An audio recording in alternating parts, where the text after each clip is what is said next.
So, hi every you, and everyone, Mr., Miss, Mrs., and all.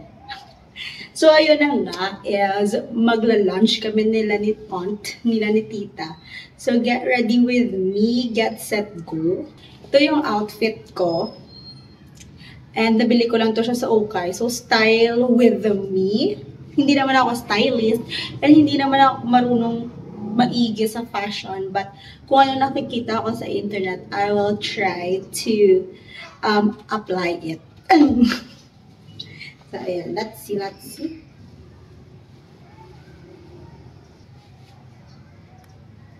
So, ayun, na ano din, nalagay lahat ng botones, ha? And then, we're gonna do like this, based on the internet. Sobrang sanag. There. Ayan. There. I'm gonna wrap. At ira-wrap lang natin siya ng ganyan. I saw it lang here sa internet, ha. And let me take off the bra. Let's take it off. I feel so free. It's like elephant. Hello, nice.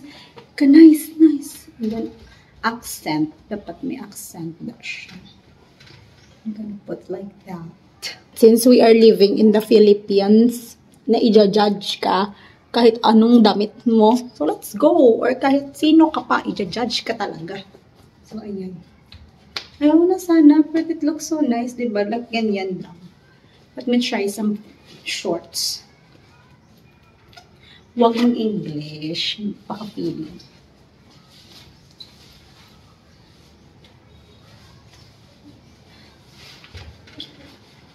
There. Para conservative. It's giving conservatism. Hindi. There, parang wala na.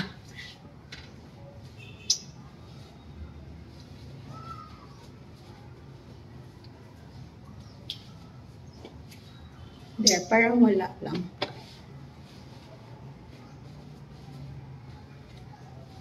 Para sa sapatos, ari siya. Sa TikTok shop lang niya, ang link ara sa akong Instagram, ara sa akong TikTok. Bakal ka mo kay kaname siya. Nang pwede siya sa formal, pwede man siya sa formal, informal, and semi-formal. Pakapili. So, let's put it on.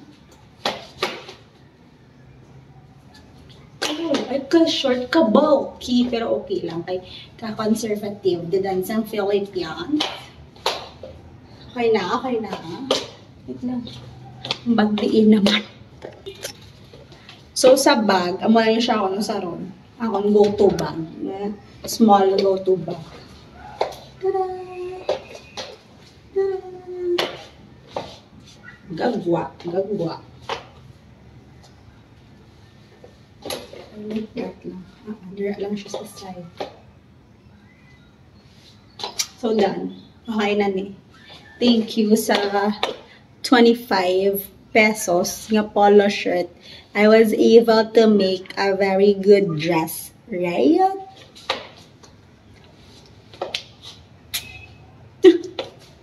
Bye.